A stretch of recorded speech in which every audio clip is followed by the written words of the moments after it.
Hello दोस्तों, welcome to my YouTube channel. दोस्तों, इस वीडियो में हम देखेंगे एक्सरसाइज 9.2 का लास्ट और क्वेश्चन नंबर 6। क्वेश्चन नंबर 6 हमें गिवन है, a farmer was having a field in the form of the parallelogram PQRS। एक फार्मर का जो है खेत है वो PQRS फॉर्म में है। हमने यहाँ पे PQRS एक खेत बना लिया, PQRS एक फील्ड बना लिया जो कि पैरेललोग्राम है, यानी कि ये वाली साइड इसके पैरेलल है, ये वाली साइड इसके पैरेलल है। ठीक है, अभी हमने इसने कहा कि सी टू के पॉइंट एनी पॉइंट ए, उसने ए पॉइंट लिया RS लाइन पे और उन दोनों को ज्वाइन कर दिया PQ को। Join it to the point P and Q।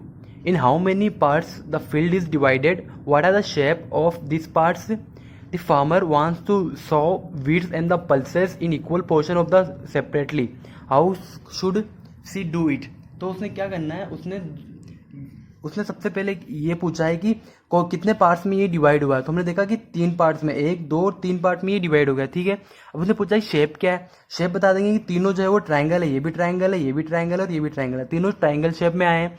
फिर उसने कहा है कि इसको वो उसमें वो चावल और जो पल्सेस है वो उगाना चाहते हैं, वीट्स और पल्सेस उगाना चाहते हैं, तो कैसे उगाए और इक्वली सेपरेट हो जाए वो। तो कैसे करेंगे, सबसे पहले हम लिख लेते हैं यहाँ पे कि वो जो उसने पूछा था, it can be observe that point A जो है वो डिवाइड कर रहा है इसको 3 पार्ट्स में। तो हम लिख सकते हैं यहाँ पे point it can be observe that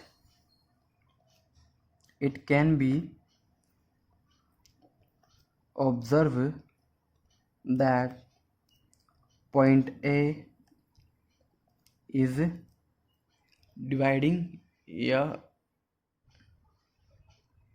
dividing to field into 3 parts. पहला क्वेश्चन था कितने पार्ट्स में डिवाइड कर रहा है, तो 3 पार्ट्स में डिवाइड्स कर रहा है। ठीक है, तो ये हमने लिख लिया इनटू द 3 पार्ट्स। अब पूछा है कि उनका शेप क्या बन रहा है, तो हम लिख लेते हैं this 3 parts are in shape of these 3 parts are in shape of triangle. ठीक है, ये हमने बता दिया कि वो ट्राइंगल की शेप में है। ठीक है, और अब यहाँ लिख लेते हैं कौन कौन से हैं वो। तो फर्स्ट जो है हमारा वो है ट्राइंगल PSA, सेकेंड है ट्राइंगल PQA एंड थर्ड है ट्राइंगल QAR। अभी देखो ये PQRS के बिटवीन बन रहे हैं ना, तो PQRS का एरिया होगा वो इन तीनों के सम के इक्वल होगा। ठीक है, तो हम यहाँ पे लिख लेते हैं एरिया ऑफ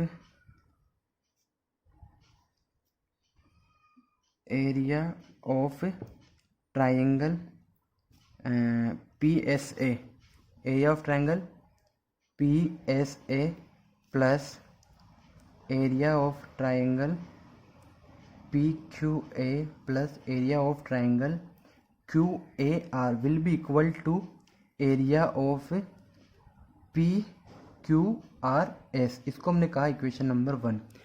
देखो ये जो है एक फील्ड PQRS के बिटवीन बन रहे थे, तो इसका जो एरिया होगा वो ऑब्वियसली इक्वल होगा, PQRS के इक्वल होगा। ठीक है, अभी देखो ये तो हमने देखा इक्वेशन 1 से हो गया कि इन तीनों का जो सम होगा, एरिया का सम होगा वो इक्वल होगा एरिया ऑफ PQRS के इक्वल। अभी देखो हमें एक दूसरी चीज ये भी गिवन है कि एक ट्राइंगल हमारे पास PQA जो है वो सेम बेस PQ, यानी कि जो पैरेललोग्राम है PQ और इसका सेम बेस है और same parallel line between SR और PQ के अवेलेबल है, तो इसका जो एरिया होगा वो हाफ ऑफ PQR होगा। तो हम यहाँ पे लिख लेते हैं कि ट्राइंगल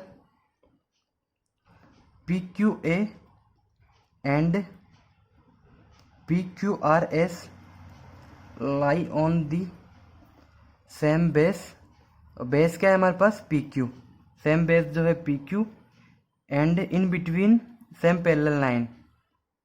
तो in between same parallel line जो है हमारे पास क्या हो जाएगी, वो पैरेलल लाइन जो है 2 है, वो सेम पैरेलल लाइंस कौन सी है, PQ एंड SR। ठीक है, PQ एंड SR जो है वो हमारी सेम पैरेलल लाइन है। ओके, अभी क्या करना है, जब सेम पैरेलल लाइन है तो उनका क्या हो जाएगा, एरिया ऑफ ट्राइंगल PQA जो होगा वो होगा equal to half of area of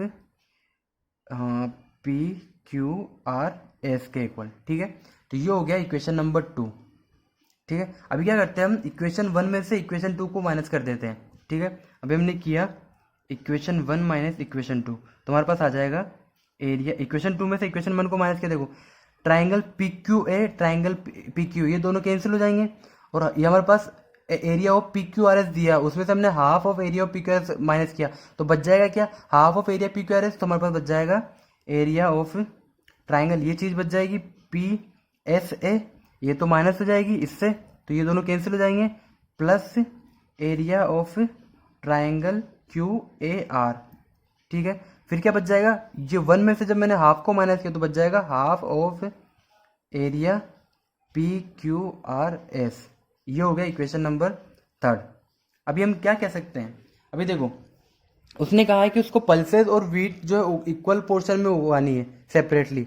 ठीक है, तो अभी वो क्या कर सकती है, या तो वो हाफ पोर्शन में जो एरिया ऑफ पी क्यू है, एरिया ऑफ पी क्यू उसमें या तो वो वीट्स उगा दे, और जो बाकी बचे हुए दोनों पार्ट्स है उनमें जो है वो उगा दे जो भी हमारे पल्सेस उगानी है वो, या फिर वो क्या करे इसका ऑपोजिट कर ले, इसमें पल्सेस उगा दे या फिर इसमें वीट्स उगा दे। तो इस तरीके से वो सेपरेट पार्ट्स में हो जाएगा। तो हम यहाँ कह सकते हैं it can be say that it can be say that farmer must sow the wheat part in PQA, wheat in part PQA, and और जो बचे हुए पल्सेस है इन जो दूसरे पार्ट बचे हुए हैं, ये पीक्यूए में जब उसने ये वीट उगा दी, पीक्यूए में जब उसने वीट उगा दी तो बचे हुए दोनों पार्ट ये हैं, इनमें उगा दे वो pulses in parts P S A and Q A R. और इसका अगर इसका अपोजिट भी कर सकती है वो कि वो इसमें दूसरी चीज़ उगा दे और उसमें दूसरी चीज़ उगा दे। तो इस तरीके से हमारा क्वेश्चन नंबर 6 इस कंप्लीट होता है और एक्सरसाइज 9.2 भी कंप्लीट होती है। अगर आपको समझ में आया वीडियो को लाइक करना, चैनल को सब्सक्राइब करना और इसी तरीके से हमारे साथ बने रहना। Thank you so much.